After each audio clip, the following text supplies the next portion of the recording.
Comenzamos con biomoléculas, principios inmediatos activos, que pueden ser orgánicos o pueden ser inorgánicos. Pueden llegar a ser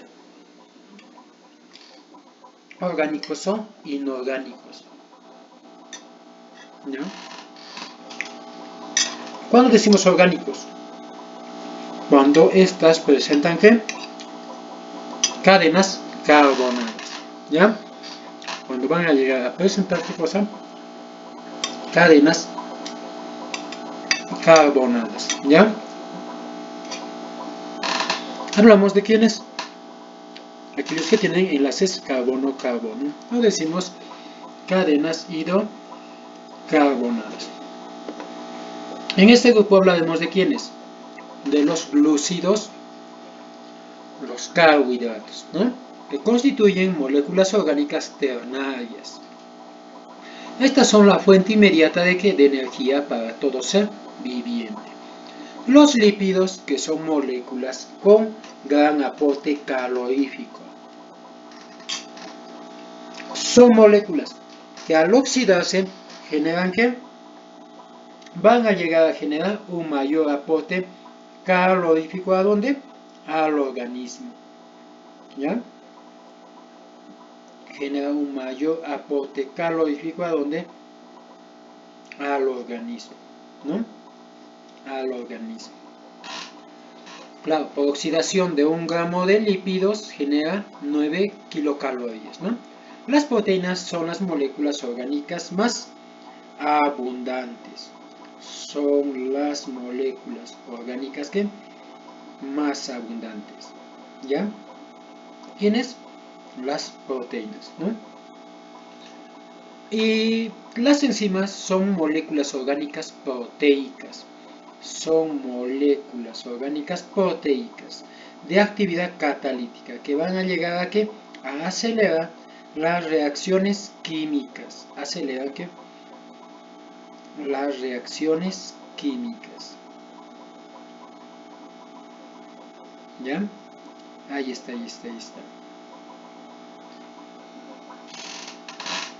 Y luego vamos a ver a quiénes. A las vitaminas. Y las vitaminas, bueno, en este caso los ácidos nucleicos, son moléculas que predominan en el núcleo, que almacenan información genética y permiten que la transmisión de esa, almacenan y transmiten que la información genética. Ya la información que genética. ¿Ya? Ahí está, tenemos a esas, ¿no? A esas. Y en cuanto a las vitaminas y hormonas vienen a ser ¿quiénes? Moléculas reguladoras del metabolismo. Son moléculas que van a llegar a regular el metabolismo, ¿ya? El metabolismo. Entonces, como moléculas orgánicas, ¿quiénes te he mencionado? Aquellas que van a regular, en este caso, aquellas que van a tener cadenas carbonadas, cadenas hidrocarbonadas, ¿ya? Aquellas que van a llegar a tener ¿qué cosa? Cadenas hidrocarbonadas, ¿ya? En ellas también predominan ¿quiénes? Van a predominar los elementos organógenos en una mayor proporción, ¿no? Y también van a predominar en su estructura interna los enlaces fuertes.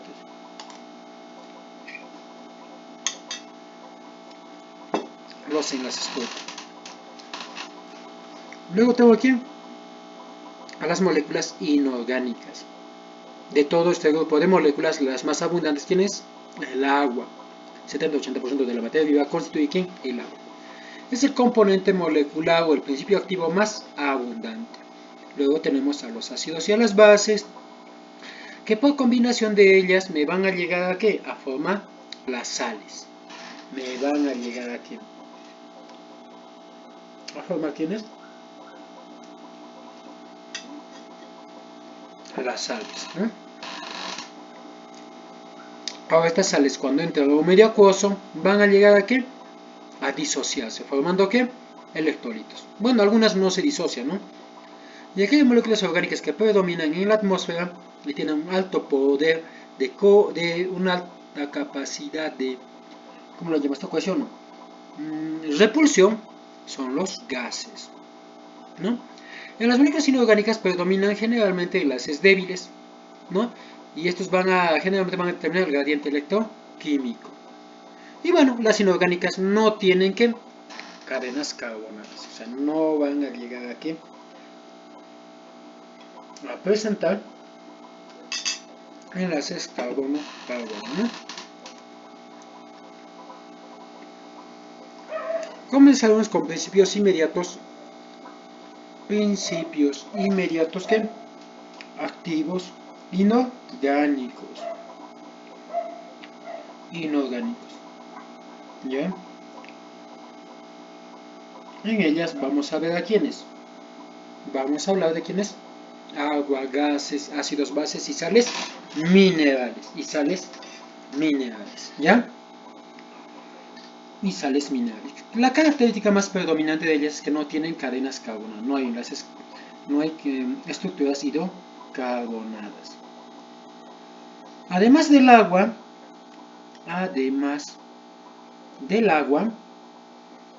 los compuestos inorgánicos que forman parte de los seres vivos los podemos clasificar en ¿quiénes? Los podemos clasificar, o sea, aparte del agua, los podemos clasificar en ¿quién? En minerales sólidos. En minerales sólidos. ¿Y quiénes vienen a ser esos minerales sólidos? Esos minerales sólidos vienen a ser aquellos que forman precipitados. Van a llegar a forman ¿qué? Precipitados. Estructuras insolubles. Insolubles. ¿Y cuáles son esos precipitados? Estructuras duras. ¿Cómo? Van a llegar a formar huesos, dientes y conchas. Huesos, dientes y conchas. E incluso también vamos a ver a los minerales en disolución. Minerales en disolución.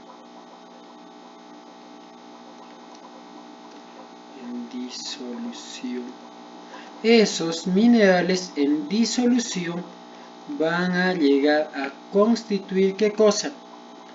Constituyen aquellos minerales que suspendidos en una solución acuosa se van a llegar a disociar. Son las famosas sales disociadas.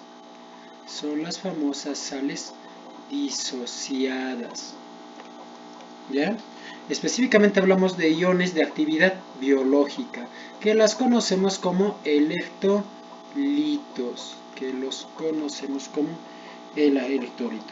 ¿no? Y otros que participan en el mantenimiento celular, como es la contracción celular, la fotosíntesis, el mantenimiento del equilibrio osmótico, hídrico y electroquímico. Y la otra vamos a encontrar en la condición de que de gases disueltos, ¿no? Bajo la forma de que de gases disueltos. Dentro de estas moléculas que va a tener alta fuerza de repulsibilidad, hablaríamos de quiénes, principalmente aquellas que predominan en cavidades y espacios.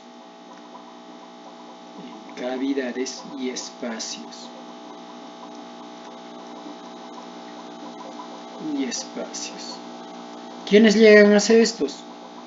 Principalmente el oxígeno, el CO2, óxidos de nitrógeno, ¿no?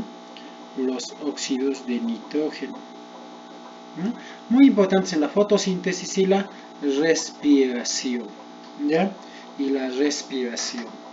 Bueno, como había mencionado, iniciaremos con ¿quiénes? Iniciaremos con el agua, ¿ya? Iniciaremos con el agua.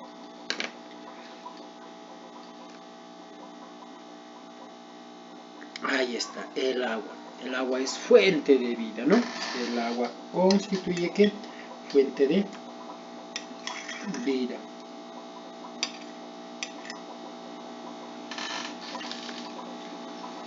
Químicamente el agua. La estructura molecular del agua. en la estructura molecular del agua damos una denominación como la de protóxido de hidrógeno, ¿ya? ¿Protóxido de qué? De hidrógeno, ¿ya? Ahí está. El agua es una molécula angular, porque la disposición de hidrógeno con oxígeno en la estructura del agua me permite formar un ángulo de 104.5 grados. Triatómica, porque va a llegar aquí a tener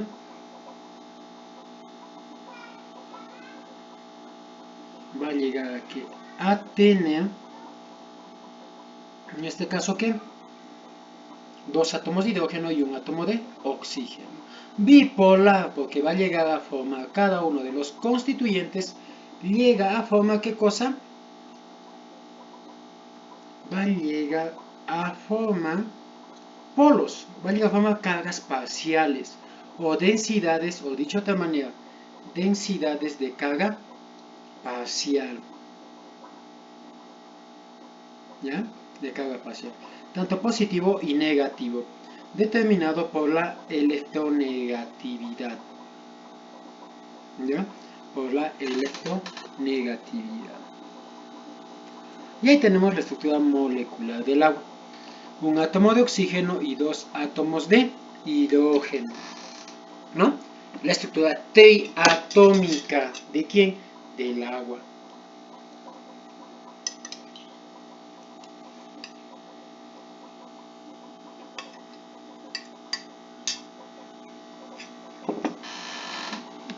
Ahí está. Ahí me doy cuenta claramente me doy cuenta de que el oxígeno es un átomo muy grande y el hidrógeno son átomos pequeños. El hidrógeno constituye ¿qué? El átomo más simple. ¿Por qué lo llamo el átomo más simple? Porque va a llegar a tener un electrón en su órbita. Apenas tiene un solo electrón. Y al perderlo ese electrón, lo que nos constituye en la formación de ¿qué? De protones o iones hidrógeno. En cambio el oxígeno va a llegar a tener en su último nivel de energía 6 electrones, ¿no? A la que mencionaremos también que el oxígeno, respecto a la cantidad de electrones que tiene en su último nivel, me va a determinarme los famosos electrones de valencia. El oxígeno tiene 6 electrones de valencia y el hidrógeno un electrón de valencia, permitiendo de esa manera que el oxígeno pertenezca ¿a quién? Al grupo 6A, ¿de dónde? De la tabla periódica. Y el hidrógeno al grupo 1A. 1. ¿Por la presencia de qué? De ese único electroncito, ¿ya? Por la presencia de qué? De ese único electroncito. ¿Ya? Ahí está. Ahora sabemos que el hidrógeno es un no metal. El hidrógeno constituye ¿qué? Un no metal. El oxígeno también es un no metal. ¿Ambos son no metales? Sí. Pero ambos constituyen ¿qué? No metales. Pero con la capacidad de que de ceder electrones para poder compartirlo en una estructura covalente, ¿no? El oxígeno tiene 6 electrones y el hidrógeno tiene uno solo, pero en la formación de moléculas covalentes debo tener en cuenta que para que cada uno de los átomos tenga mayor estabilidad, les conviene que asociarse a otros. Es ahí que se forma la molécula de agua. Para llegar a mantener su mayor estabilidad y reducir su energía, necesitan formar compuestos. Y la capacidad de la estabilidad va a depender ¿de qué? De la famosa regla convencional, que es la de el octeto. Donde cada átomo debe llegar ¿a qué? A la configuración ¿de qué? De un gas noble. ¿Hablamos de qué? Del grupo 8A. O sea, debe llegar a satisfacer 8 electrones en el compuesto.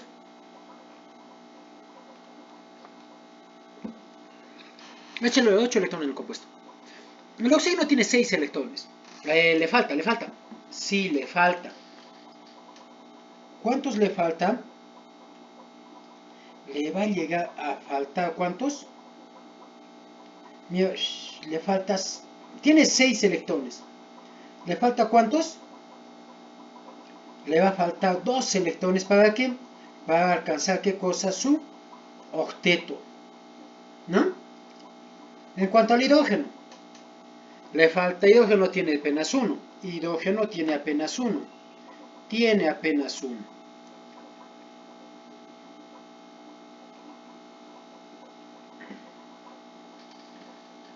¿Cuántos le faltan? Si tiene apenas 1, le va a llegar a faltar ¿cuántos? Si tiene apenas 1, le va a llegar a faltar ¿cuántos? 7.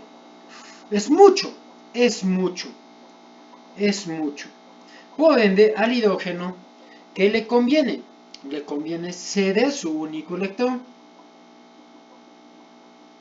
¿Ya? Su único electrón le conviene ceder. ¿Para qué? Para poder completar, para poder que, mira, le conviene ceder para compartir los electrones de quién? Del oxígeno, le conviene ceder, ¿no? Ahí es que el hidrógeno se va a tornarse positivamente, porque va a ceder. En cambio, el oxígeno le conviene recibir ese electrón, ¿no? Entonces, por ende que ahí el oxígeno se convierte en negativo. Tenemos ahí cargas parciales, positivo y negativo, porque son cargas parciales, no son totales. Totales lo observamos en quienes, totales lo vamos a llegar a observar en quienes, ¿en quiénes observamos totales? Por ejemplo, en los enlaces iónicos entre metal y metano. La diferencia de electronegatividad es mayor. Acá la diferencia de electronegatividad es menor, ¿no? Lo que hablamos que son cargas parciales. Acá hay una compartición de electrones, ¿no? Ahí yo veo que entonces el hidrógeno es positivo y el oxígeno es negativo, ¿no? El hidrógeno es positivo y el oxígeno, ¿qué es? Negativo. Entonces hablamos que es una molécula angular. Bipolar porque presenta que dos polos, positivo y negativo, ¿no? Angular, ahí te he dicho, ¿no? El hidrógeno con el oxígeno. El hidrógeno con el oxígeno. Bien, va a llegar a formar un ángulo de 104.5 grados. 104.5 grados. ¿Ya? 104.5 grados. ¿No? ¿El hidrógeno con quién? Con el oxígeno. ¿Ya? Ojo, viendo de esa forma, vamos a darnos cuenta que en una estructura de 2 dimensiones, chequea. O sea, en 2 dimensiones, en la estructura molecular del agua. En la estructura molecular del agua. ¿Molecular de quién? Del agua. ¿Qué es lo que pasa? En 2 dimensiones voy a llegar a ver qué. En 2 dimensiones. Un famoso triángulo isósceles. Un triángulo ¿qué? Isósceles. Y vamos a ver cómo es eso. Acá hay una distancia de hidrógeno-oxígeno de 0.96 Armstrong. Hay una distancia de ¿qué? 0.96 Armstrong. Igual de este lado. 0.96 Armstrong. Dos lados iguales. Ahí está, redundamos. Hay dos lados iguales. Y hay un ángulo de, y hay un lado diferente. ¿Qué es la distancia? Que hay un lado que es diferente. Mide ¿cuánto? 0.99 Armstrong. 0.99 Armstrong. ¿Ya? Ahí tenemos.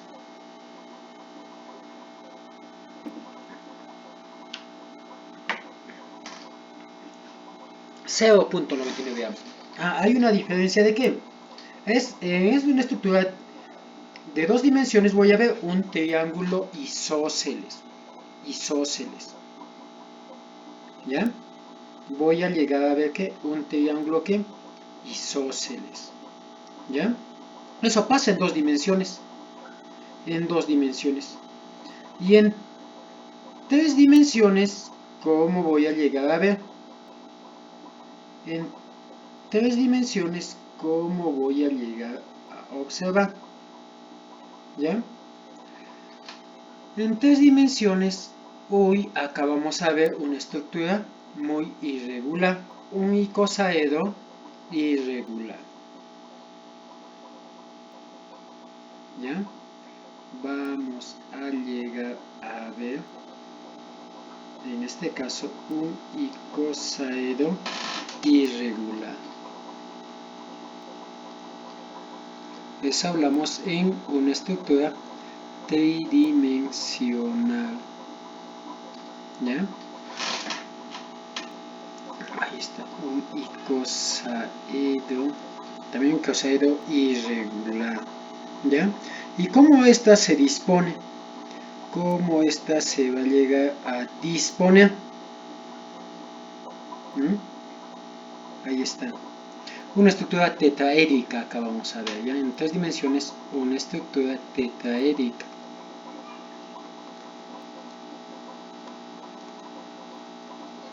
Tetraédrica, ya una estructura tetraédrica.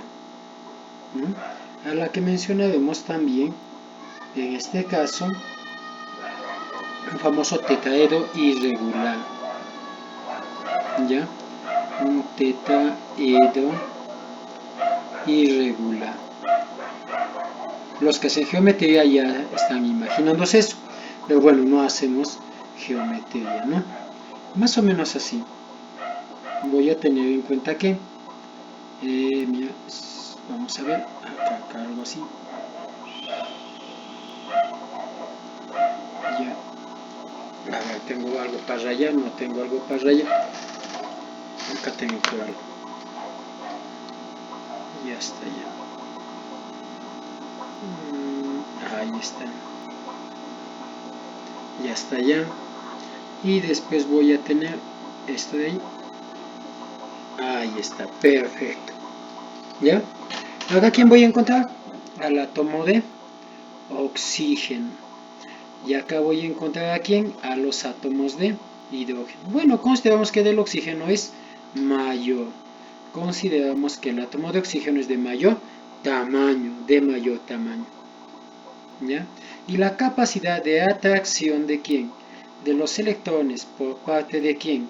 Del oxígeno por parte de quién? Del oxígeno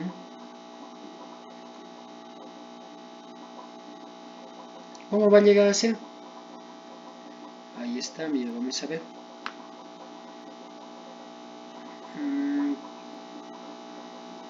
Ya más o menos así. Después, ¿cómo sigue? Ahí está. Un tetraedro irregular. Más o menos así. Ahí está. ¿Ya? Y el famoso ángulo es de ¿cuánto? El ángulo es de 104.5 grados, ¿ya? Entonces, la molécula de agua en dos dimensiones me va a llegar a representar una estructura, una estructura como la de un triángulo isósceles. En cuanto a la estructura en tres dimensiones, hablaría de un tetraedro irregular. Estaría haciendo referencia aquí a la de un tetraedro irregular. ¿Ya? Irregular. Como vemos ahí en la gráfica. ¿Ya? Ahí lo llegamos a tener, ¿no? Ahora, el enlace que mantiene unido a quién? Al hidrógeno con el oxígeno. ¿Cómo se llama? El enlace que mantiene unido al hidrógeno con el oxígeno es el enlace enlace covalente polar. O sea, el agua es una molécula polar. Enlace covalente ¿qué? Polar. Enlace covalente ¿qué? Polar. ¿Ya? Ahí está. A mí me pregunta, el enlace covalente que mantiene unido al hidrógeno con el oxígeno, ¿cómo se llama? Enlace covalente ¿qué? Polar. ¿Ya? Enlace covalente polar. Vamos a ver acá. Una molécula de agua jamás va a llegar a estar sola. Jamás va a llegar a estar sola. Esta se va a mantener unida ¿a quién? A otras moléculas de agua, gracias a su polaridad, ¿no? El agua se mantiene unida ¿a quién? A otras moléculas de agua, gracias a un enlace débil, que viene a ser el enlace puente de hidrógeno, ¿ya? Y ahí nos viene otra pregunta también de admisión. Ahí nos viene otra pregunta de admisión. El enlace que mantiene unido a las moléculas de agua es el enlace puente de hidrógeno. Puente de hidrógeno. ¿Ya? Puente de hidrógeno.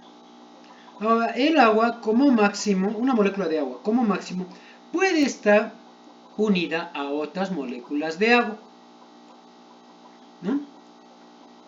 Como máximo con otras 4 moléculas de agua. Recordamos la polaridad, el oxígeno negativo y los hidrógenos positivos. Ese oxígeno que es negativo se siente atraído ¿por quién? Por el hidrógeno de otras moléculas de agua. Allá va 2. Y los hidrógenos también atraen oxígenos de otras moléculas de agua. Ya vienen otras 2. Total 4. O sea, la capacidad para formar enlaces puentes de hidrógeno es la de... ¿cuántos? Viene a ser la de 4 enlaces puentes de hidrógeno. Puentes de hidrógeno. ¿Ya? 4 enlaces puentes de hidrógeno. Y bueno, este enlace puente de hidrógeno, de hecho, es el enlace que mantiene unido ¿a quién? A las moléculas de agua. La capacidad de formación del enlace puente de hidrógeno va a depender de quién. Va a llegar a depender de quién. Va a depender de el estado de agregación molecular. Va a depender de qué? Del estado de agregación molecular. ¿Cómo es eso? O sea, de acuerdo al estado de la materia. De acuerdo al estado de la materia. ¿Cómo es eso? De acuerdo al estado de la materia. En estado sólido, las moléculas van a llegar a presentar una fuerza de cohesión máxima. Van a presentar, ¿qué cosa? Una fuerza de cohesión máxima. Y una fuerza de repulsión mínima. Haciendo posible que toda esa masa tenga una forma y un volumen definido. Ahí vamos a llegar a ver una mayor cantidad de ¿qué? De enlaces puentes de hidrógeno. Puentes de hidrógeno, ¿no? Una mayor cantidad de ¿qué? De enlaces puentes de hidrógeno. ¿Ya? Puentes de hidrógeno. Una mayor cantidad de ¿qué? De enlaces puentes de hidrógeno. ¿Ya? Entonces, en el estado sólido voy a llegar a tener ¿qué cosa? Voy a llegar a tener la mayor cantidad de enlaces puentes de hidrógeno, o sea, 4. ¿Ya?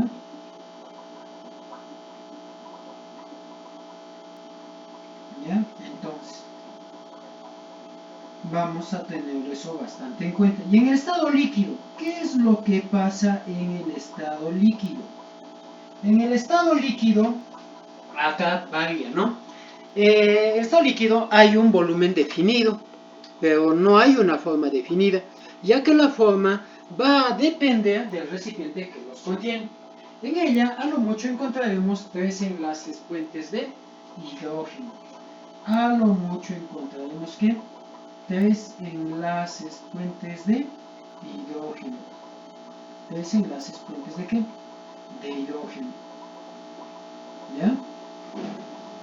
En ese caso. Y en el estado, claro, porque las fuerzas de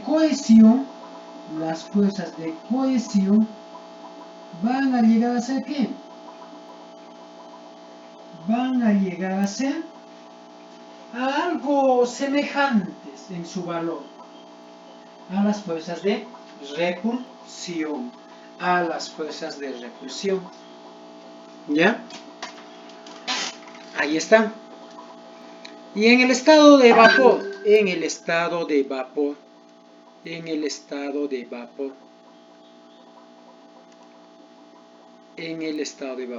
es lo que va a pasar en el estado de vapor? El estado de vapor se caracteriza por tener la materia un volumen y forma indefinida, ya que las fuerzas de repulsión son mayores a las fuerzas de cohesión. Por ende, acá va a ser mínima la capacidad de formación del enlace puente de hidrógeno. Te había mencionado que el enlace puente de hidrógeno es un enlace débil, muy débil. Es por eso que es un enlace débil. Sí, porque en este caso, el enlace puente de hidrógeno es 20 veces más débil que el enlace covalente, ¿no? Covalente. ¿Ya? Y la capacidad de formación de enlaces puente de hidrógeno es de 3.4 a 3.6. Las moléculas puente de hidrógeno no son únicas que se va a observar entre las moléculas de agua. Es un enlace que permite la asociación de agua a otras moléculas orgánicas. Lo vamos a ver en proteínas, enzimas, o sea, en la famosa formación del complejo enzima-sustrato, ¿no? En el acoplamiento. En los ácidos nucleicos, ¿a nivel de qué? A nivel de las bases nitrogenadas, ¿no? Cuando hay las dos cadenas polinucleotídicas. La importancia del agua. El agua es muy importante para el planeta. En la superficie terrestre, el agua representa las 3/4 partes del planeta, tomando en cuenta de que la Tierra sea una esfera compacta.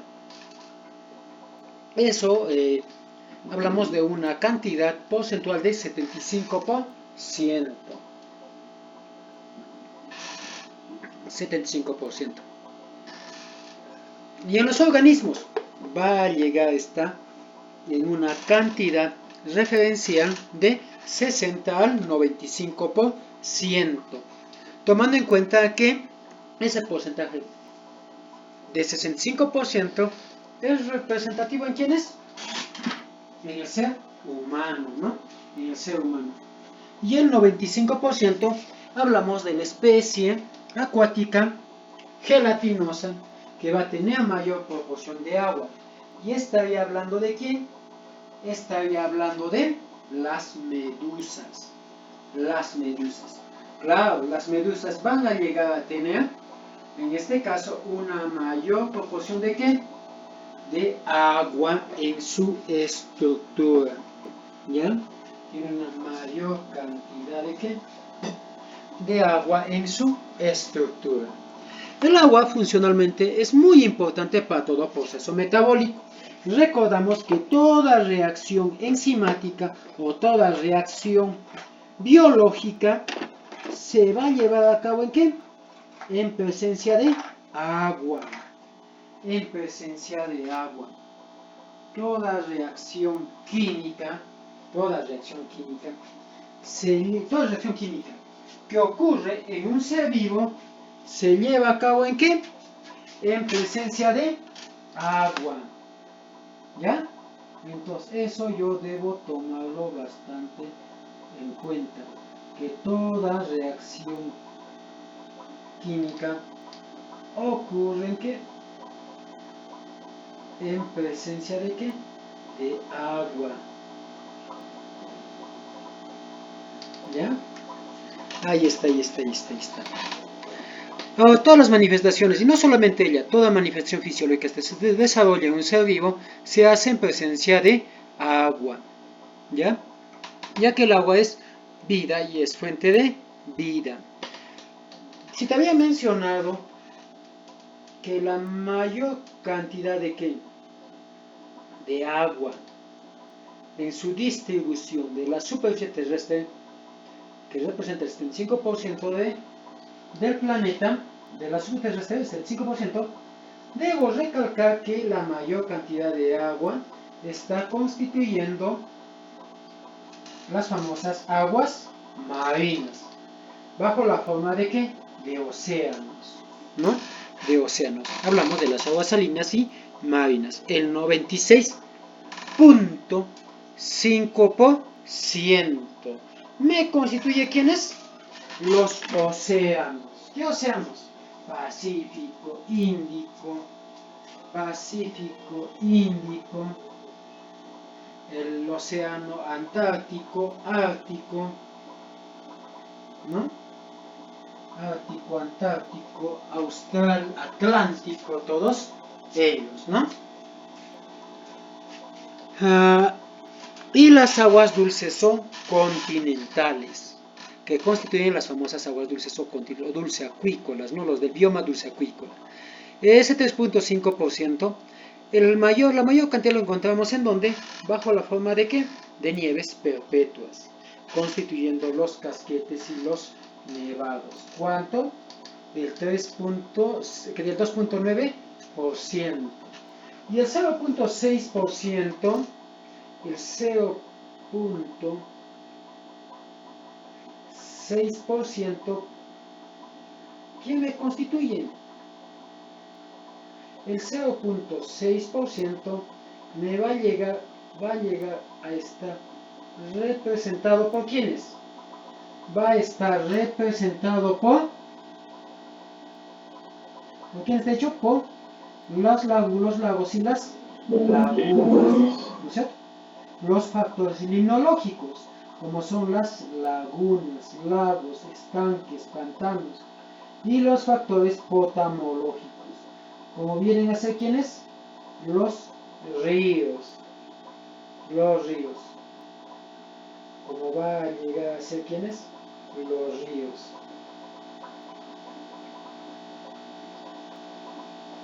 ¿Ya? Ahí está. Como va a llegar a ser ¿quiénes? Los ríos, ¿no? Los ríos, riachuelos, ¿no? Y las aguas subterráneas. ¿Y cómo es el contenido de agua en los organismos? Habíamos dicho que el 60 al 95%. 60 al 95%. ¿No? Esa es la cantidad que va a estar, más o menos la cantidad de que va a estar en los seres vivos, ¿no? Un 60% que equivale a quién? A los seres humanos, aproximadamente, ¿no? Un 80-85% en quienes, en las plantas, y un 95% en quienes, en las medusas, ¿no? Ahí está. Bueno, va a variar esto de acuerdo a que a la edad del organismo, a la especie y al tejido u órgano. ¿Ya? En la edad vamos a darnos cuenta que, de acuerdo a la edad, a mayor edad de un organismo va a llegar a tener menor contenido de agua, y a una menor edad hay mayor contenido de agua. Es ahí que el mayor contenido de agua que voy a observar, por ejemplo, en el organismo humano, voy a observarlo en la etapa prenatal. Al hecho de formarse una masa mesenquimatosa y constituir el embrión, esta va a llegar a ¿qué? A presentar una mayor cantidad de ¿qué? De agua. Una mayor cantidad de ¿qué? De agua. O sea, el embrión va a llegar a tener mayor cantidad de agua. Sí. El embrión va a llegar a ¿qué? A tener una mayor cantidad de agua. ¿Ya? Ahí está. En cambio el feto ya reduce su cantidad de agua. Si el embrión va a llegar a tener 92% de agua, si el embrión va a llegar a tener un 92% de agua, el feto va a tener 80-85% de ¿qué? De agua. Y esa cantidad va a reducir en quienes, después del nacimiento y de posteriormente durante su desarrollo, va a llegar a ¿qué? A disminuir. ¿Ya? ¿Ya?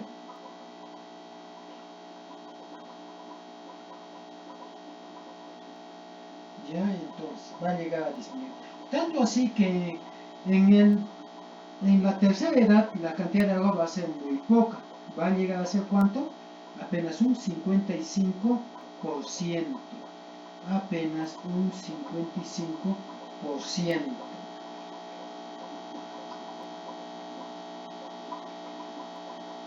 ¿Ya? Ahí está. Ahí está. Claro, 55% de agua, ¿no? Eso es de acuerdo a la edad. Entonces, a mayor edad menos agua, a menor edad más agua.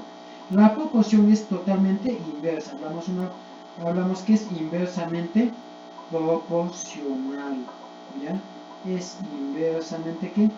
Proporcional.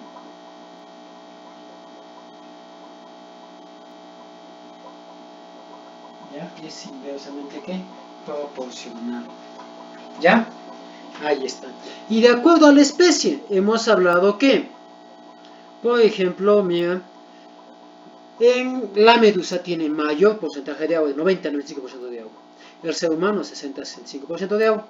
Y el componente que va a tener pequeña cantidad de agua es la semilla. ¿Por qué la semilla tiene menos agua? Porque la semilla tiene va a llegar a tener una mayor cantidad de ¿qué? De moléculas lipídicas, ¿ya? De moléculas lipídicas, ¿ya? ¿Ya?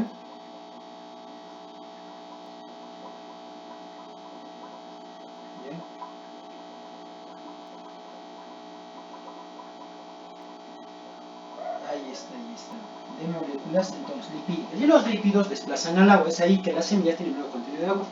En cuanto a los seres humanos, ¿quiénes van a llegar a tener una mayor cantidad de agua? Ahí va a depender de acuerdo a qué, bueno, llegará y hablamos dicho el sexo, varón o mujer, ¿no? Varón o mujer. Y es verdad, las que van a llegar a tener un mayor contenido de agua, van a ser ¿quiénes? Los varones. Los varones tienen un mayor contenido de agua. En tanto, las mujeres van a llegar a ¿qué? A tener menor contenido de agua. Y eso debido a que tienen una mayor proporción de ¿qué? Una mayor proporción de lípidos, ¿no? Las mujeres van a tener más contenido lipídico. Y al tener mayor contenido lipídico, este contenido lipídico va a llegar a ¿qué? A desplazar a ¿quién? Al agua. Va a llegar a ¿quién? A desplazar a ¿quién? Al agua. ¿Ya? ¿Quién tiene más agua? Tiene más los varones, ¿no? Los varones.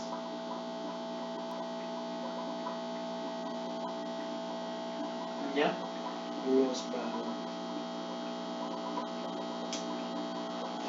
Ahí está. Ahí está. Y en cuanto a tejidos y órganos, el cristalino, al llegar a constituir los famosos humores, tanto el acuoso o el vítreo, ahí tiene un 98% de agua, la sangre un 92% de agua, y constituyendo la parte más líquida, el plasma. El cerebro, que es un depósito de agua. ¿El exceso de agua me llega a ocasionar daño? Sí, en excesiva cantidad, esta se acumula ¿en dónde? En el cerebro. Y tiene una tendencia a incrementar ¿qué cosa? La presión intracraneal y generar un famoso edema cerebral o una famosa hidrocefalia. En músculos un 75% de agua, en el glóbulo rojo 60%, en huesos 20% y en diente 8%. El tejido dental es el que tiene menos agua, ¿no? Ahí está. Y hemos dicho de acuerdo a la edad que la porción de agua va a llegar a variar de forma inversamente proporcional, ¿no? Ahí está. El contenido de agua en los organismos. El contenido de agua en los organismos. Nos vamos a centrar en lo que vienen a ser ¿quiénes? Los seres vivos. La mayor cantidad de agua vamos a encontrarlo ¿en dónde? en el medio intracelular. Y ponemos ahí un ejemplo. Si tenemos en cuenta que el agua representa el 60% del peso corporal, doy a ejemplo que yo pesase unos 80 kilos. Imaginemos que yo estuviese pesando 80 kilos. Vean, 80 kilos. ¿Qué porcentaje de agua voy a llegar a tener en peso? Sería 60% de 80. Eso me da 48 kilos. 48 kilos de pura agua. Y es que ese 60% del peso corporal vamos a tomarlo en cuenta que la mayor cantidad de agua está en el medio intracelular, representando un 40%.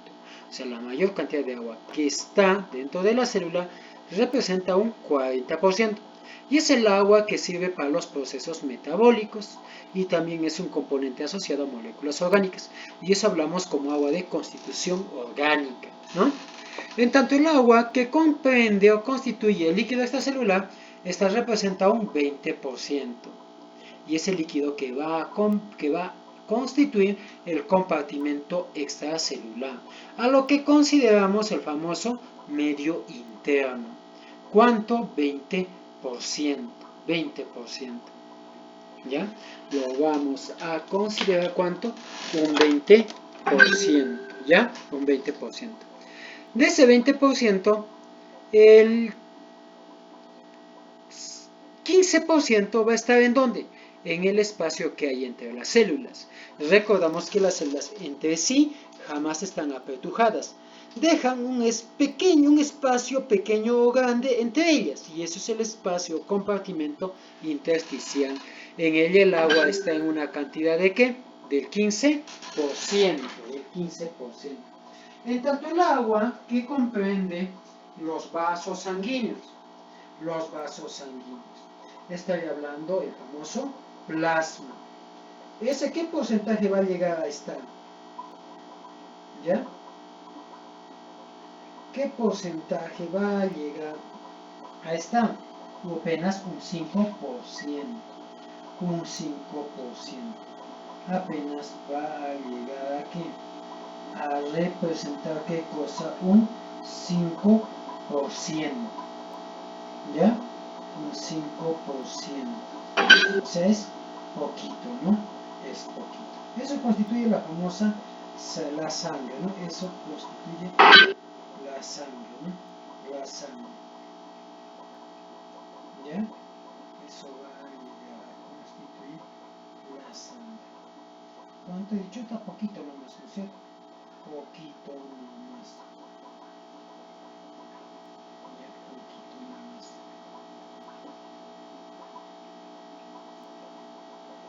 ¿Ya? Ahí está. 5%.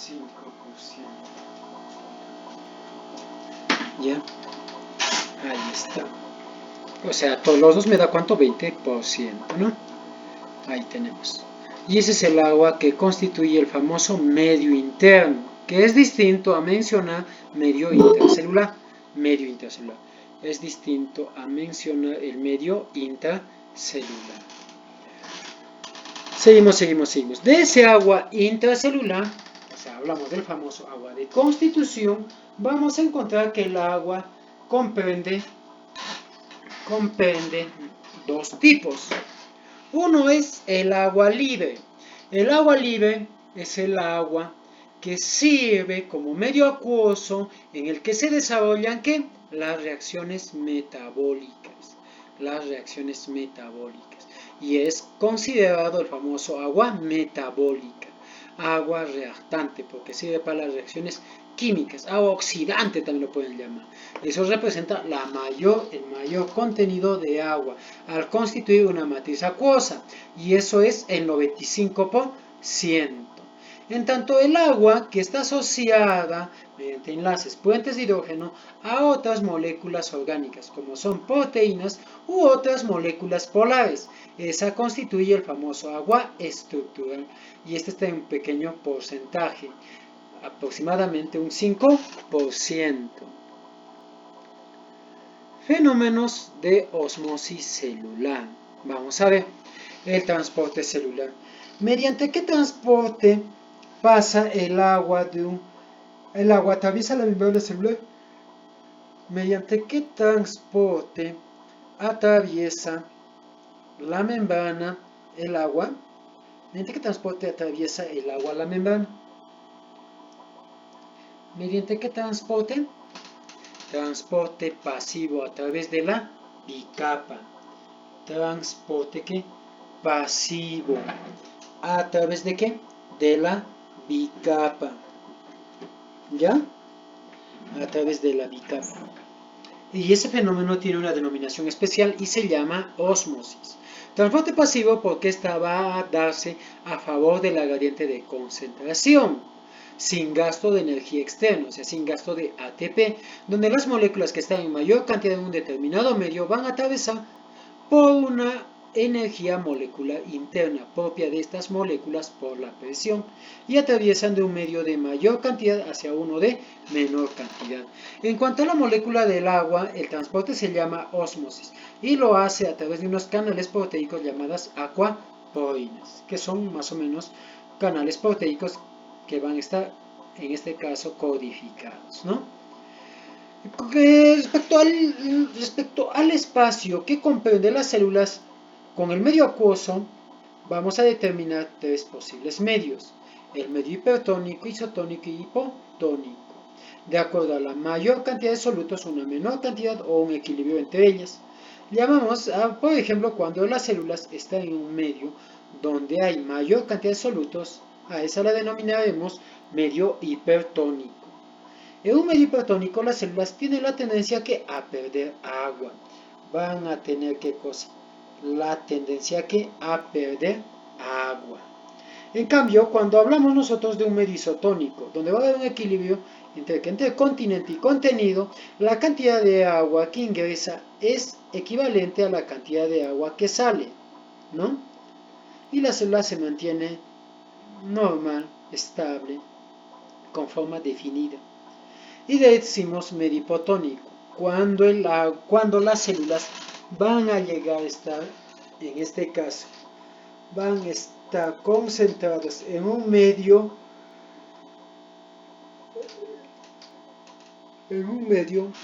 donde hay mayor cantidad de solvente, mayor cantidad de agua. Cuando la célula está en un medio donde está mayor cantidad de agua, hablamos de un medio hipotónico. Entonces las células van a mostrarse más permeables a este solvente y por ende las células van a asimilar bastante agua y van a llegar a hincharse, a edematizarse.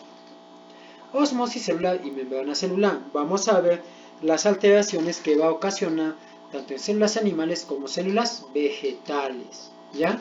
En células animales, cuando la célula está en un medio hipotónico, hablamos en un medio donde hay mayor material acuoso. Cuando la célula está en un medio donde hay bastante agua, la célula se muestra permeable a este solvente, por ende va a asimilar mayor cantidad de agua y va a tener tendencia a edematizarse, a hincharse, generando la famosa citólisis.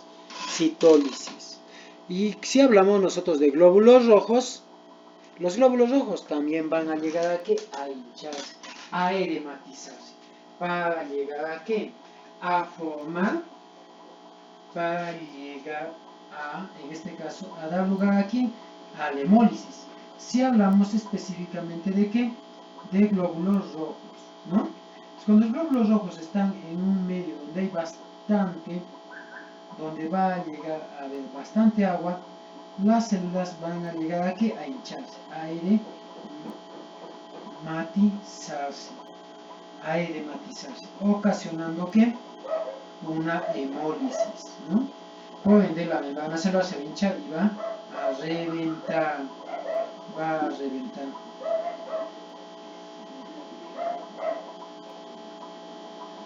¿ya? Va a hinchar y va a reventar.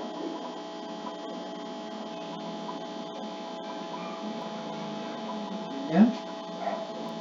Ahí está. Va a reventar. ¿Ya? En cambio, cuando la célula animal va a estar en un medio isotónico donde hay un equilibrio entre continente y contenido, la cantidad de agua que ingresa que sale es igual. Por lo tanto, la célula va a estar estable y por ende va a tener una forma definida. Y si la célula, en este caso, animal va a estar en un medio donde hay una mayor cantidad de solutos, estaríamos hablando de un medio hipertónico, la célula va a tener mayor tendencia a ¿qué? A la pérdida de agua, mostrándose algo más flácida, algo arrugada, a lo que mencionaremos en células en glóbulos rojos se va a denominarse como granocitos. Granocitos. Se va a denominarse como granocitos. ¿Ya? Granocitos. ¿Quiénes son granocitos? Son glóbulos rojos arrugados. Van a llegar a ser ¿qué cosa? Glóbulos rojos van a llegar a ser glóbulos rojos arrugados. ¿Ya? Glóbulos rojos arrugados. Y así se le denomina como los famosos granocitos. ¿Ya? Los famosos granocitos. ¿Ya? Ahí están. ¿Ya? Entonces, vamos a ver ahora en células vegetales. Cuando una célula vegetal va a estar en un medio hipotónico, un medio que va a llegar a tener una mayor cantidad de agua, de solvente, la célula va a llegar a ¿qué? A asimilar agua, generando un mayor incremento de ¿qué? De la presión osmótica. Pero esa presión osmótica va a llegar a estar regulado por ¿quiénes? Va a estar regulado por la pared celular, que es la estructura responsable de ¿qué? Del mantenimiento de la presión de la presión osmótica, es decir, de la presión osmótica, ¿ya? De la presión osmótica. Por ende, la célula vegetal, en este caso la pared celular de los vegetales, regula la cantidad de agua y por ende la célula nunca se va a reventar, nunca se va a romper, ¿no? Gracias a su pared celular. Gracias aquí a su pared celular. ¿Ya? Ahí está, ahí está. Gracias aquí a su pared celular. En células animales no pasaba eso, no pasaba eso. En células animales no pasaba eso, ¿no? No llegaba a pasar eso. ¿Y qué va a pasar si una célula, bueno, cuando la célula vegetal le conviene que asimile bastante agua? Sí. En cambio, una célula, ¿qué pasa si la célula vegetal está en un medio donde hay una cantidad proporcional de agua y de solutos? ¿Qué es lo que va a pasar? La célula se va a mostrarse flácida. Se va a llegar aquí a mostrarse que flácida. ¿Bien? Es decir, que a las células les conviene asimilar ¿qué cosa? Agua. Les va a convenir ¿qué cosa? Asimilar una mayor proporción de ¿qué? De agua. ¿Ya? ¿Ya? Una mayor proporción de ¿qué? De agua. ¿Y qué pasa si la célula vegetal lo llevamos a un medio que va a contener mayor cantidad? ¿Qué va a pasar? ¿Qué va a pasar? Por ejemplo, si la célula vegetal ponemos a un medio donde va a llegar a haber ¿qué? Mayor cantidad de solutos, mayor cantidad de solutos. Cuando va a estar en un medio de mayor cantidad de solutos, la célula vegetal va a perder agua, se va a mostrarse flácida. La membrana celular se muestra flácida, pero la pared celular no. La pared celular no. Por ende, la célula vegetal mantiene su forma definida. Va a llegar aquí a mantener su forma definida. Gracias aquí, gracias a la pared celular. Gracias aquí a la pared celular. ¿Ya? Gracias a la pared celular. ¿Ya? Gracias a la pared celular. ¿Ya? Ahí ¿cómo se denomina ese efecto fisiológico? Se va a denominar plasmólisis. Se va a llegar aquí a denominar ¿qué cosa? Plasmólisis. Ya, plasmólisis. Ahí está, ahí está, ahí está.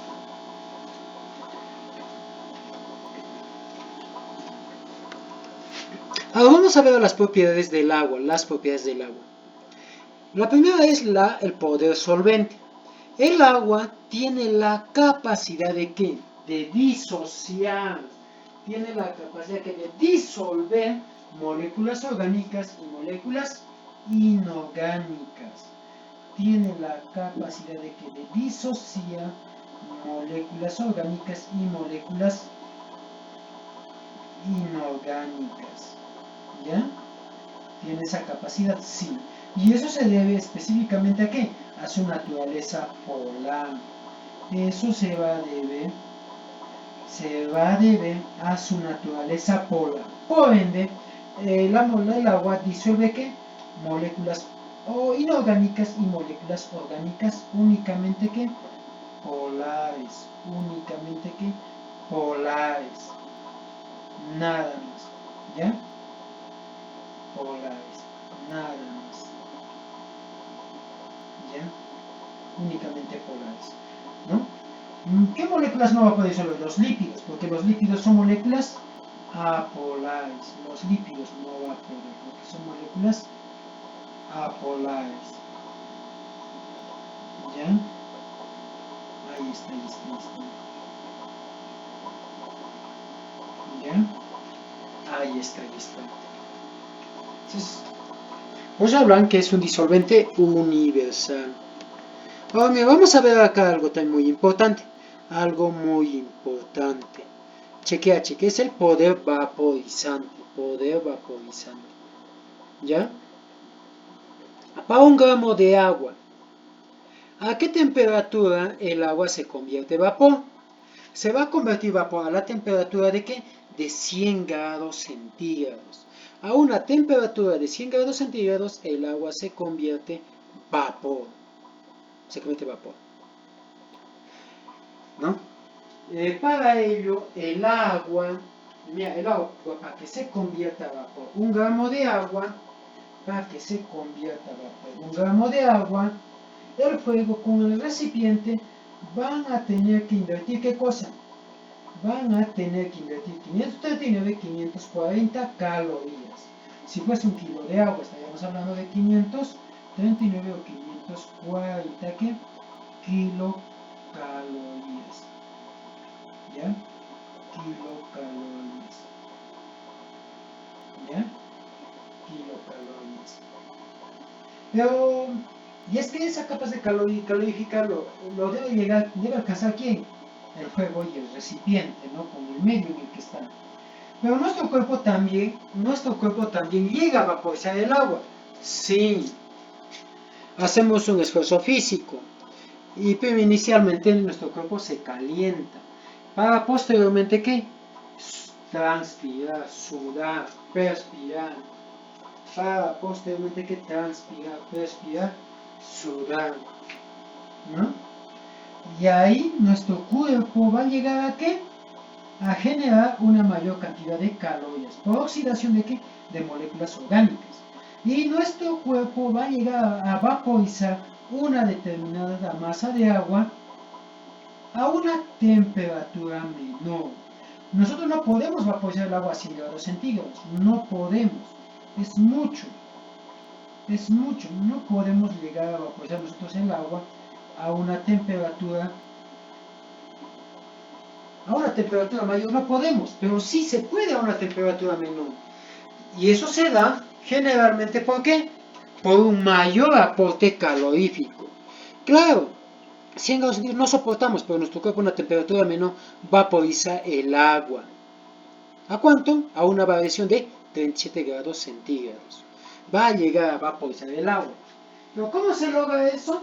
Porque se va a lograr eso con un mayor aporte calorífico. Se va a lograr eso con un mayor aporte calorífico. ¿Y eso se debe a quién? A la oxidación de ¿qué? De moléculas orgánicas. Eso se va a deber a ¿qué? A una oxidación de ¿qué?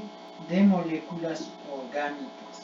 ¿Y cuáles son aquellas moléculas orgánicas que generan mayor oxidación? Aquellas que generan una mayor oxidación van a llegar a ser ¿quiénes? Los lípidos.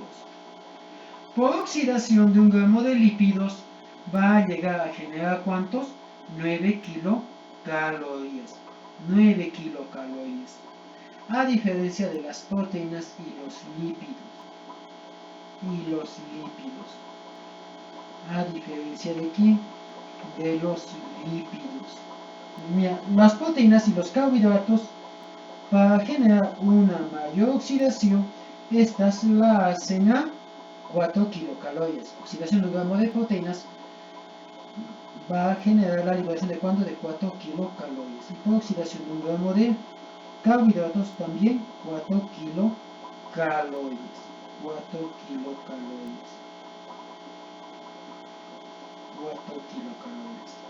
Otra molécula también que genera una mayor oxidación, ¿quién es? Es el alcohol. El alcohol también por oxidación genera una mayor cantidad de calorías, que es la de 7 kilocalorías. ¿No? Entonces, esa cantidad de calorías incrementa, haciendo posible que el agua pueda vaporizarse a una temperatura menor. Entonces decimos de poder vaporizante la cantidad de calorías necesarias para poder vaporizar una masa de agua. ¿Ya? Y es lo que vemos también en la naturaleza, por la famosa evapotranspiración, que va a llevar a cabo ¿quién? El ecosistema. El otro es el elevado calor específico. El agua es la única sustancia que va a llegar a tener un elevado calor específico. ¿Y qué es el calor específico? El calor específico representa la cantidad de calorías necesarias ¿para qué? Para variar la temperatura de ¿qué? De una masa de agua.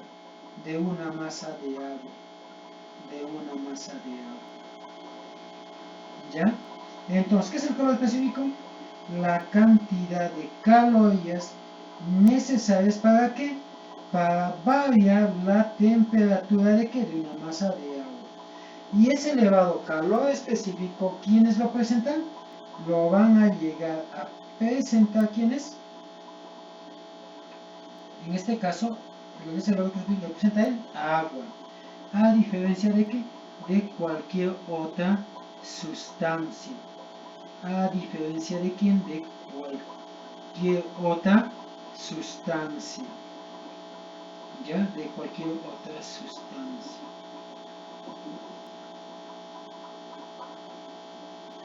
¿Ya? De cualquier otra sustancia. O metal, o en este caso otra materia, ¿no? El calor del agua, ¿cuánto es? Va a llegar a ser a la de 1 grado centígrado. Una caloría gramo centígrado, ¿no? Ahora el agua es la única sustancia que tiene un elevado punto de ebullición y un bajo punto de congelación. Y recordamos los estados de la materia: sólido, líquido y vapor. En caso del agua, el paso sólido a líquido se llama fusión, de líquido a vapor, vaporización. Esto se da por el incremento de temperatura y por la disminución de temperatura de vapor a líquido, condensación, y de líquido a sólido, solidificación. Y esto se da con en este caso con la reducción o la disminución de ¿qué? De la temperatura. El agua presenta un elevado punto de ebullición, que es la de 100 grados centígrados, y un bajo punto de congelamiento, que es de 0 grados centígrados. El agua presenta ¿qué? Bajo punto de ionización. ¿El agua llega a formar iones? Vamos a ver. Escasamente sí. Mira, de 551 millones de moléculas de agua, recordamos la polaridad del agua. El oxígeno es positivo y el hidrógeno es negativo. El oxígeno, por ser negativo, atrae el hidrógeno positivo de otra molécula de agua. Tanto es el punto que de muchas moléculas va a llegar a disociar al hidrógeno de otra molécula de agua, generando que una base en aquella que ha perdido hidrógeno y un H3O en aquella que ha ganado un átomo de hidrógeno, a la que denominaremos la famosa agua protonizada.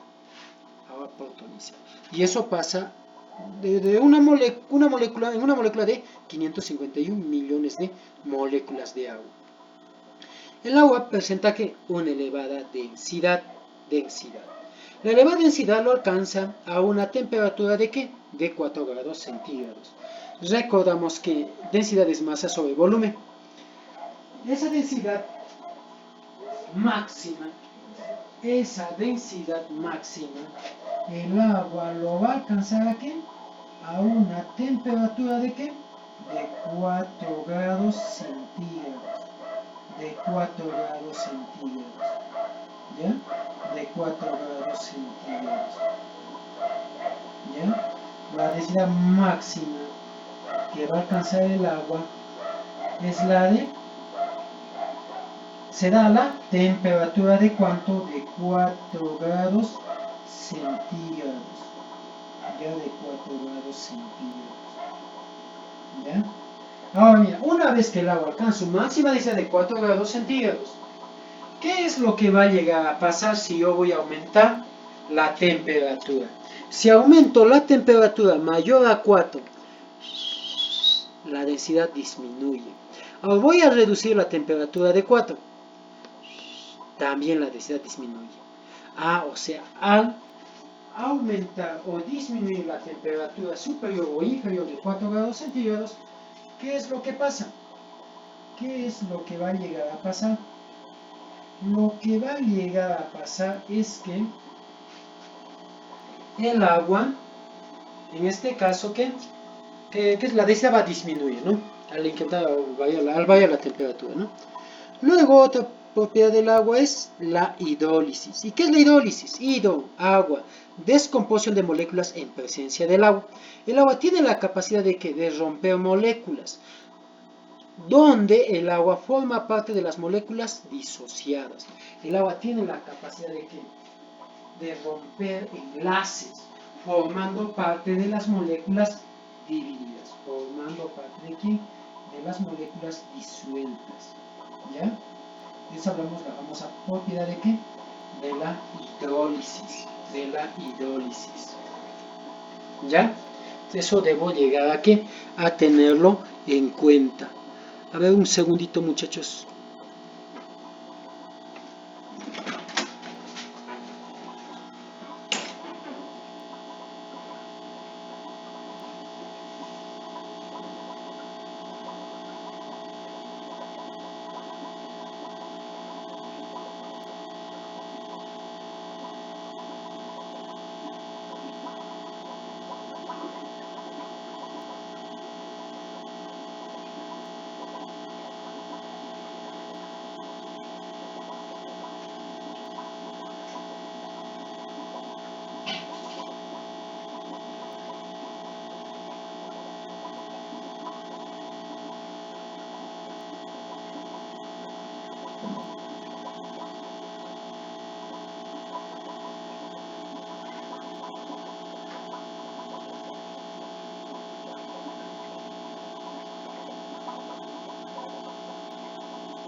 Ya, continuamos, ¿no?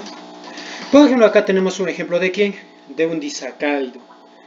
Un disacárido, al asociarse con el agua, provoca que la descomposición en ¿qué? En dos unidades constituyentes, que son los monosacáridos. Y esa disociación se logra gracias a ¿quién? A una enzima en presencia de ¿quién? Del agua, en presencia del agua. Ahora, otra propiedad del agua es la acción catalítica. La acción catalítica. Al mencionarte una determinada acción catalítica, yo tomo en cuenta que esa acción catalítica, hacemos referencia ¿a quién? A las enzimas. ¿Y qué son las enzimas? Las moléculas que aceleran ¿qué? Las reacciones químicas. Son las moléculas que aceleran ¿qué? Las reacciones ¿qué? Químicas. ¿Ya? Y toda reacción química que ocurre, en un ser vivo, ocurre en presencia de ¿quién? De agua. Ocurre en presencia de ¿quién? De agua. ¿Ya? Y es que las reacciones que ocurren en ausencia de enzimas demandan bastante tiempo y consumen bastante energía. Pero en cambio las reacciones enzimáticas se va a dar lugar en ausencia de, ¿se va a dar lugar en qué? En presencia de agua. ¿Ya? Y las reacciones enzimáticas demandan menos tiempo, una mayor velocidad de reacción y un menor consumo de energía. Un menor consumo de ¿qué? De energía. ¿Ya? De energía. Otro es la cohesión, la adhesión. ¿Qué es la cohesión? La cohesión implica la unión, la cohesión implica la capacidad que tiene el agua de asociarse ¿con quién? Con otras moléculas de agua. ¿Ya? Con otras moléculas de agua. Es la capacidad que tienen las moléculas de agua ¿de qué?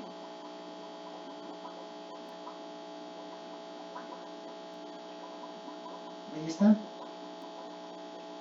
Es la capacidad que tiene ¿de qué? La capacidad que tiene el agua de asociarse ¿a quién? A otras moléculas de agua. ¿Y eso se logra gracias a quién? Eso se logra gracias al enlace puente de hidrógeno. Eso se va a lograr gracias a quién? Al enlace puente de hidrógeno. ¿Y qué cosa es la adhesión? ¿Qué es la adhesión? La adhesión es la propiedad por la cual las moléculas de agua se asocian ¿a quién? Se van a llegar a asociar ¿a qué? A otras moléculas. Es la capacidad que tienen las moléculas de agua ¿de qué? De asociarse ¿a quién? A otras moléculas. ¿Ya? De fijarse a otras moléculas. ¿Ya? Eso es la adhesión. Había una pregunta bien graciosa que una vez vino. Hace mucho tiempo. Te preguntaba a ti. ¿El agua que moja se debe a qué propiedad? El agua que moja se va a deber a qué propiedad. Y la respuesta era... y bueno, muchos te preguntaban, ¿no? El agua que moja, uy, qué gracioso. Si toda agua moja. Parece gracioso esa preguntita, pero la pregunta era así, ¿no? El agua que moja se debe a qué propiedad. Se va a deber a la propiedad de adhesión, que es la capacidad de qué? Que tienen las moléculas de asociarse ¿a qué? A otras moléculas. ¿Ya? A otras moléculas. ¿Ya? ¿Ya? A otras moléculas.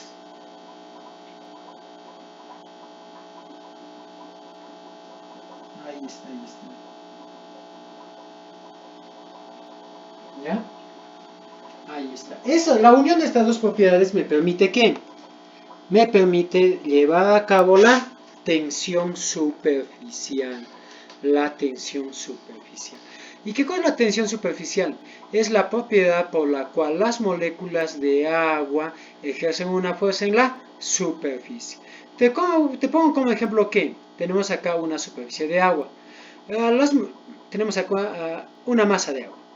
Las moléculas de agua que están en la superficie están muy unidas entre sí, gracias a la propiedad de cohesión. En cambio, las moléculas de agua que están en la base están unidas, pero no tanto. No tanto. A diferencia de la superficie, que ahí están muy unidas. Ahora, las moléculas de agua que están en la superficie no solo están unidas entre ellas, también están adheridas o fijadas ¿a quién? A las moléculas de la atmósfera, como es el oxígeno molecular, nitrógeno molecular, CO2, monóxido y todos aquellos que componen la atmósfera. Entonces, el agua de la superficie tiene la capacidad de fijarse a moléculas que están en la atmósfera, ¿no? Eso provoca que estas moléculas que están en la superficie generen una mayor fuerza de resistencia, a la que llamaremos tensión superficial. Genera una película muy resistente, por la que fácilmente van a desplazarse ¿quiénes? Mosquitos, hojas o botes, ¿no? Y ahí lo vemos el gráfico, ¿no? Y la otra es la capilaridad.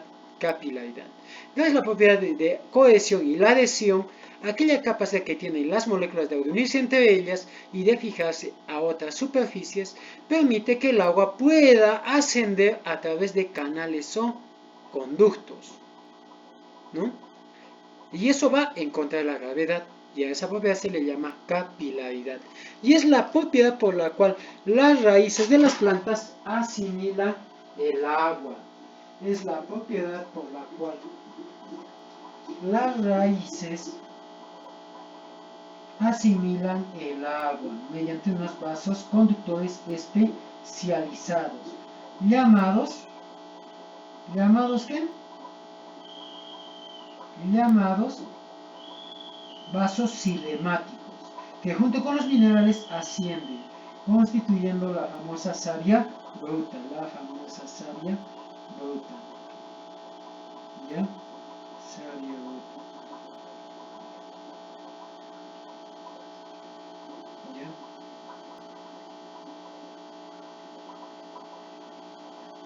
Ya constituyendo la famosa savia bruta, ¿no? Desde la raíz de la planta hasta la punta del tallo, Y la otra es la tixotropía. ¿Y qué cosa comprende la tixotropía? La tixotropía es una propiedad del agua que me va a permitir formar estados coloidales y estados de fluidez, ¿ya? Y es que el agua modifica la viscosidad de fluidos, generando fases gelatinosas y fases acuosas, fluidas, ¿ya? Fases acuosas y fases fluidas, ¿ya? Ahí está. Genera grados de atracción y libertad entre las moléculas. Aquellas que están en la superficie genera una mayor capacidad de repulsión y hay una cierta resistencia del agua porque hay una capacidad de retención o de formación de enlaces, la formación de enlaces puentes de hidrógeno y una mayor cohesión. Entonces, generando una mayor condensación de las moléculas, o aquellas que generan mayor grado de libertad, ya se la llamaremos plasma sol, y aquel que genera mayor estado de condensación ya llamaremos plasma gel. Y el agua modifica de una propiedad a otra para generar una fisiología en los cambios estructurales en los cambios fisiológicos de la membrana celular. Otra es coligativas, las propiedades coligativas. El agua, cualquier sustancia que lleguemos a añadir al agua, modificamos ¿qué? Vamos a llegar a modificar la naturaleza del agua. La adición de sustancias en el agua modifica ¿qué? Sus propiedades.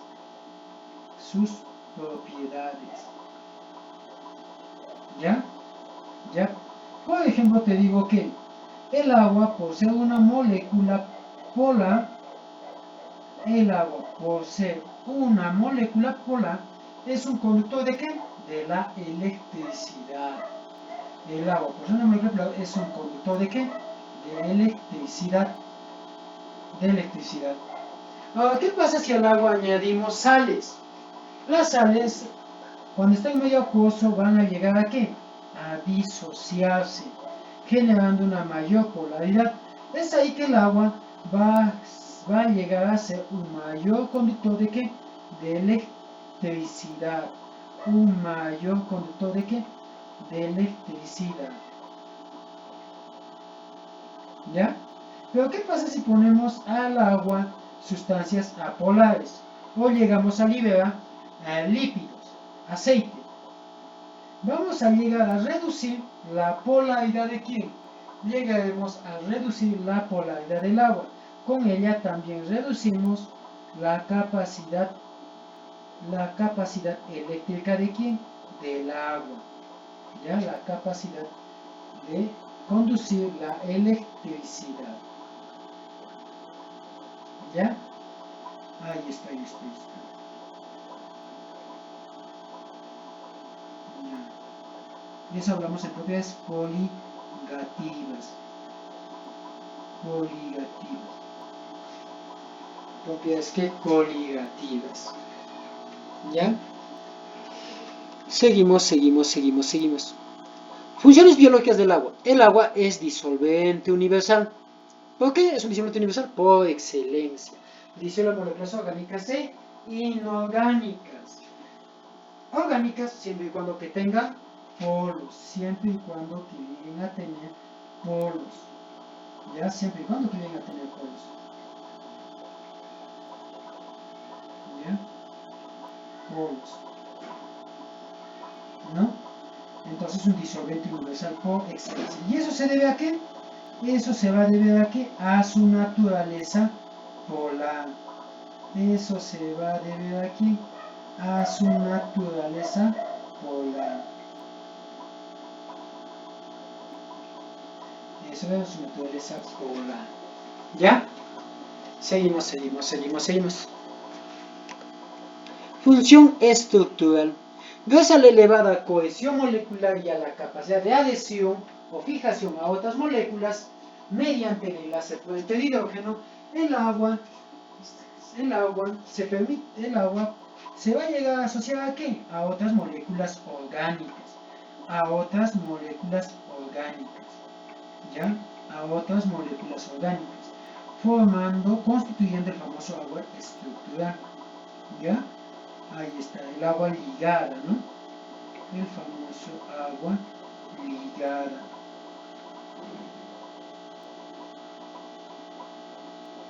¿Ya? El famoso agua ligada.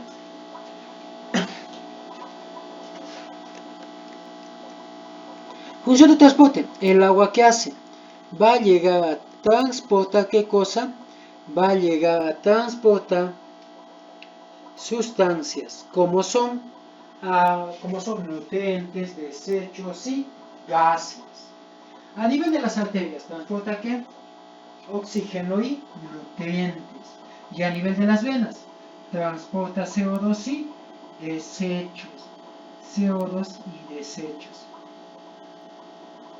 ¿Ya? ¿Y en plantas pasa algo similar?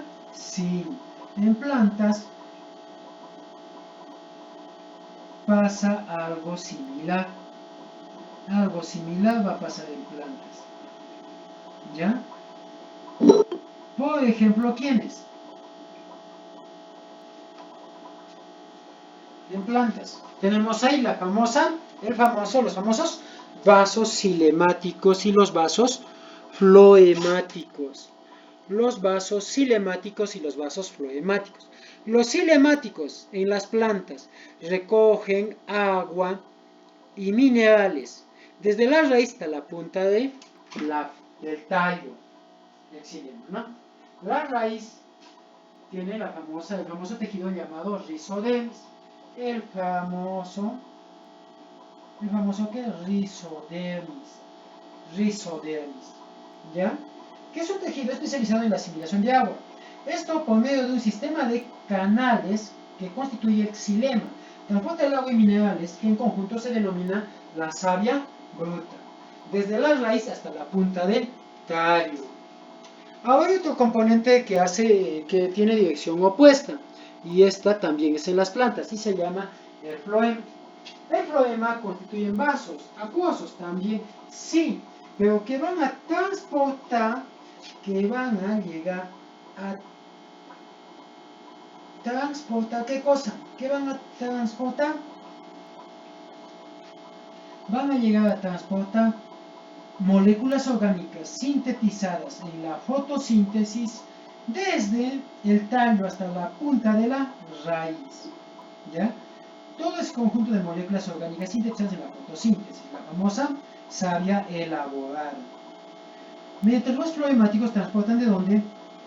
Transportan desde el tallo hasta la punta de la raíz. Desde el tallo hasta la punta de la raíz, en sentido opuesto al xilema, ¿no? Al xilema. Función motivadora. El agua en determinados espacios orgánicos sirve como medio de lubricante, amortiguador, de superficies en rozamiento, ¿no? De superficies en rozamiento. Por ejemplo, a nivel del en este caso a nivel de las articulaciones, el famoso ¿qué? Líquido sinovial. El famoso ¿qué? Líquido sinovial. ¿Ya? A nivel de la pleura, la envoltura externa del pulmón. A nivel de la pleura, a nivel de ese líquido pleural, ¿no? Entre los pulmones, ¿no? Y a nivel del corazón, el famoso líquido pericárdico. A nivel de órganos nerviosos. ¿Cómo lo llamamos a nivel de órganos nerviosos? A nivel de órganos nerviosos lo voy a denominar como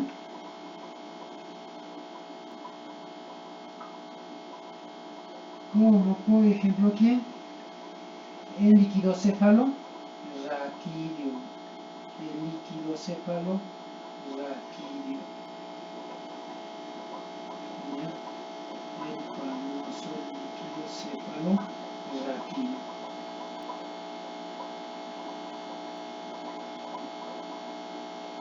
¿Ya? Líquido cefalorraquídeo. Ya eso reduce la fricción, ¿no? Luego vamos a ver a nivel, en este caso, cuando exige en este caso, cuando se va a llegar, exige una mayor actividad, en este caso algo extenuante, me permite que eliminar la cantidad de calor. Y eso genera que una mayor oxidación de moléculas orgánicas. Inicialmente hay una elevada temperatura, gracias al calor específico. Cuando esta sobrepasa la temperatura corporal, se busca reducir o incrementar esa temperatura. Esa temperatura, ¿no? ¿Cómo? Bajo la forma de transpiración, sudor. Y a eso lo denominamos el calor vaporizante. La cantidad de calorías necesarias para ¿qué? Para vaporizar una masa de agua. Ahí hablamos de la propiedad de ¿qué? De poder vaporizar. Estamos hablando de dos propiedades que van a mantener la temperatura corporal. ¿Cuáles son esas dos? El calor específico y el calor vaporizante. El calor específico y el calor ¿qué? Vaporizante. ¿Ya? Y el calor vaporizante. Ya el calor específico y el calor ¿qué? Vaporizante. ¿Ya? Ahí está. Ahí está.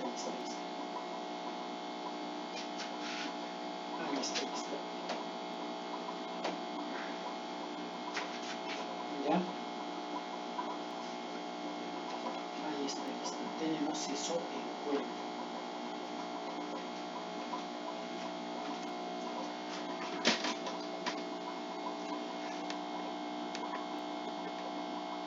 Otra función reactante. Recordamos la actividad catalítica del agua, de que toda reacción enzimática ocurre en presencia de ¿quién? del agua. Toda reacción química, reacción enzimática, ocurre en ¿qué? En presencia de ¿quién? Del agua. ¿Ya? En presencia de ¿quién? Del agua.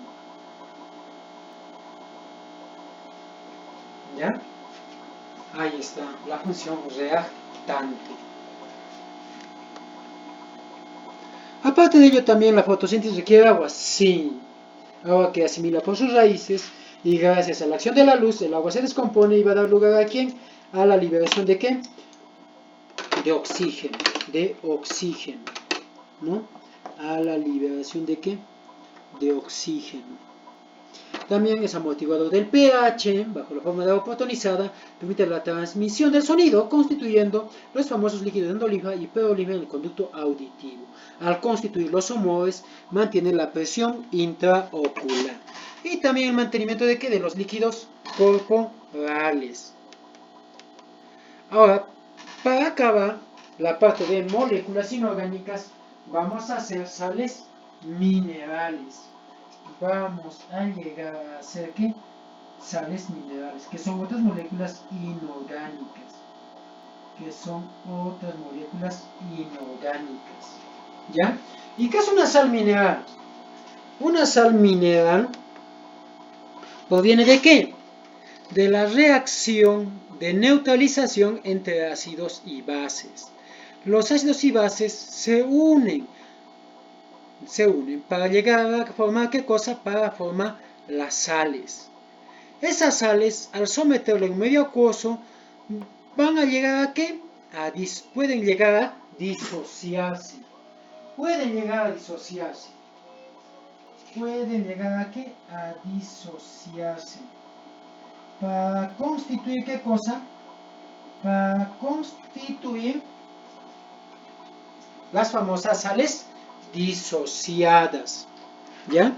Hay sales que al ponerlo en medio acuoso van a llegar a disociarse y me forman estructuras iónicas, una positiva llamada cation y una negativa anión.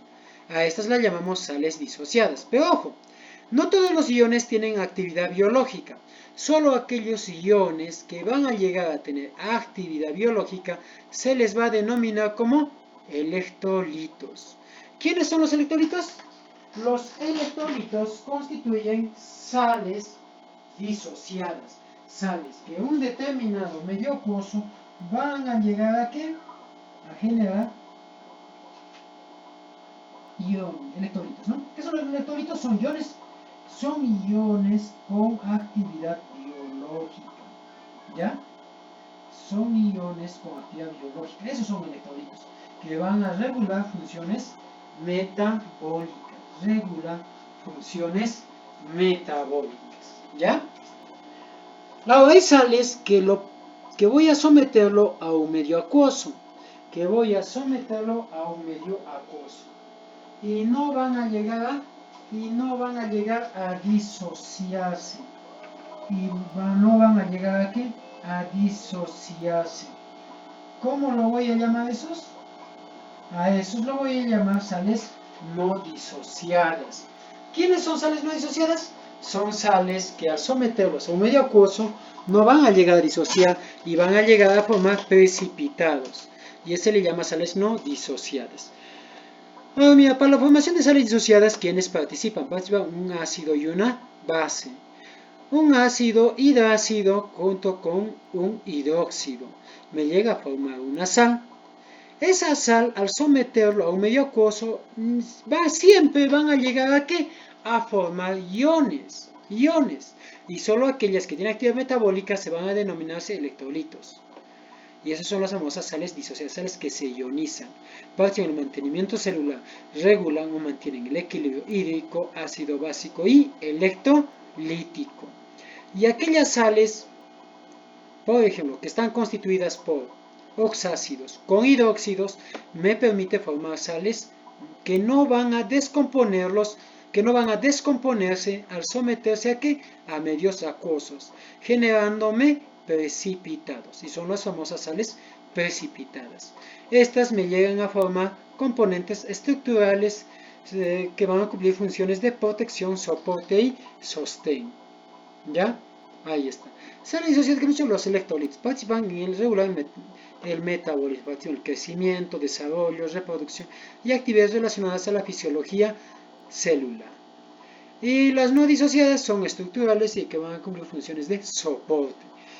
Hablando en función a los precipitados, a las sales estructurales, las sales en animales, cumplen función de protección, soporte, sostén, ¿no?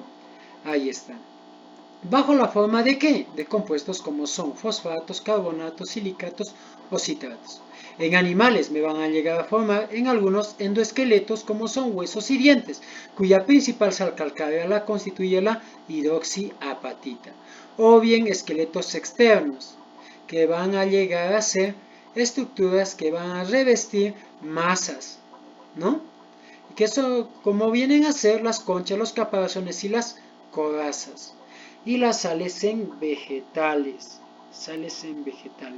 En ellas vamos a ver compuestos como carbonatos, oxalatos, ¿no? Estos carbonatos oxalatos van a cumplir la función de que de defensa o protección, ya que van a llegar a ser modificaciones de la pared celular, formando estructuras aguzadas, ¿no? Como son espinas, garfios e incluso pequeñas piedrecillas, como son los cristales de carbonato de cálcico que se encuentran en el ápice de la zona de crecimiento, constituyendo los famosos cistolitos, que van a orientar el estímulo gravitatorio, hace que la raíz que hacen que la dirección de la raíz en crecimiento sea hacia la gravedad. Vamos a ver ahora electrolitos en los seres vivos. Vamos a ver cómo los distribuimos. Organógenos, CHOMS, aquellos que forman moléculas biológicas. Elementos minerales nutricionalmente importantes, como es magnesio, potasio, sodio, cloro y calcio. Y los oligoelementos, estas las separamos en qué? En oligoelementos indispensables y variables. Y elementos adicionales para la nutrición animal, ¿no? Y algunos también que mencionamos como elementos tóxicos, ¿no? Electrolitos, aquellos que regulan el metabolismo. Vamos a darnos cuenta que estos iones o estas sales disociadas van a llegar a predominar tanto en el medio extracelular como en el medio intracelular. Tanto en el medio extracelular como en el medio intracelular. ¿Ya? Como en el medio intracelular. Por ejemplo, aquellas que predominan en el medio intracelular, ¿quiénes van a llegar a ser? En el medio intracelular, ¿quiénes van a llegar a predominar? Va a ser el magnesio y el potasio. Siendo de estos, el más abundante, ¿quién? El potasio. Está en mayor cantidad, en cantidades referenciales a 140 a 150 miliequivalentes por litro. ¿Ya? En tanto el magnesio, 26 miliequivalentes por litro a nivel intracelular, es un catión divalente. No, más abundante es el potasio. Y los que predominan en el medio extracelular, tenemos acá el sodio, tenemos también el cloro y el calcio. ¿Ya? Y el calcio. El cloro es el único anión, pero que va a predominar en el medio extracelular, ¿no? El sodio también extracelular, al igual que el calcio, pero el sodio es el que va a predominar específicamente en mayor cantidad en el medio extracelular y es uno de los más importantes, así como el potasio a nivel intra y a nivel extra el sodio. Ahí está, ¿ya? Ahora, hay sistemas amortiguadores que van a mantener en equilibrio esto, recordando que el hidrógeno debe estar en iguales cantidades en el medio intra como en el medio extracelular para determinar el pH. Y ahí recordamos el principal buffer o tampón que mantiene en equilibrio el medio extracelular, quien es el bicarbonato. En tanto, aquel que va a determinar el pH a nivel intracelular y la concentración electrolítica en el medio intracelular viene a ser ¿quién? El fosfato. ¿Ya? Funciones generales del electrolito, hemos dicho ya, regula el metabolismo, son esenciales para la creación de reproducción de organismos, y ahí hemos hablado de los organógenos, del chon a sodio potasio y cloro, la presión osmótica, el libro de ácido base, el sodio, principal catión eléctrico extracelular. Al igual que el potasio, participa en el mantenimiento del equilibrio hídrico, electrolítico y del pH, manteniendo los niveles de concentración adecuada, permitiendo la permeabilidad celular, determinando la permeabilidad celular y la conducción nerviosa. El azufre es componente de los aminoácidos azucarados, como es metionina y cisteína. Y el magnesio hemos hablado que es un cofactor enzimático. Regula la actividad de quién? Es activador de las sinasas. En la famosa transferencia de qué? De los grupos fosfato. En la famosa transferencia de qué? De los grupos fosfatos. ¿Ya? De los grupos fosfatos. ¿Ya? Y también permite la unión de las subunidades ribosomales. De las subunidades ¿qué? Ribosomales. ¿Ya? ¿Ya? Ahí está. De las subunidades ribosomales. Permite la unión de ¿qué? De las subunidades ¿qué? Ribosomales. ¿Ya? Ahí está. Y ahí está. Permite el mantenimiento de las subunidades ¿qué? Ribosomales, ¿no? Y permite la unión de ¿quién? De los ribosomas ¿a dónde? A la membrana del núcleo y al retículo endoplasmático rugoso, ¿no? Luego tenemos a ¿quién? Al calcio. El calcio hemos dicho que es componente de ¿qué? Predomina a nivel extracelular, ¿no? Y también recordamos los almacenes de calcio a nivel celular, que están en pequeña cantidad, pero sí están relativamente elevados en el retículo endoplasmático liso y en la mitocondria, ¿no? A nivel de los miocitos permite el funcionamiento del corazón, músculo y conducción nerviosa, la permeabilidad plasmática, al igual que la permeabilidad mitocondrial. En la condición inorgánica es componente de ¿qué? De huesos y dientes. A nivel celular participa en los mecanismos relacionados a ¿qué? Al transporte en masa, la famosa endocitosis y la exocitosis. Permite la formación del uso acromático, permitiendo el mantenimiento de la división celular, la motilidad celular gracias a los procesos de transporte celular. Y en la condición inorgánica es componente de ¿qué? De la hidroxiapatita, ¿no? Hidroxiapatita.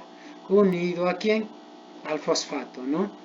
Fosfato de calcio decahidratado. El fosfato en la condición orgánica es buffer tampón del medio intracelular. Hemos dicho eso, ¿no? Ahí está. En la condición orgánica es componente de que se asocia a ¿quién? A moléculas orgánicas. Formando ¿qué? Los fosfolípidos, las fosfoproteínas y ¿qué más? Los fosfolípidos y las fosfoproteínas. ¿Ya? Los fosfolípidos y las fosfoproteínas. ¿Ya? Las fosfoproteínas. ¿Ya? Ahí está. Las fosfoproteínas. ¿Ya? Entonces, vamos a ver ahí, vamos a tenerlo en cuenta. Eso. ¿Ya? Vamos a ver qué. Constituyen sales minerales, ¿no? Ahí está. Y la principal sal calcárea, la principal sal mineral del hueso lo constituye ¿quién? El fosfato de calcio, un 60-70% del componente mineral.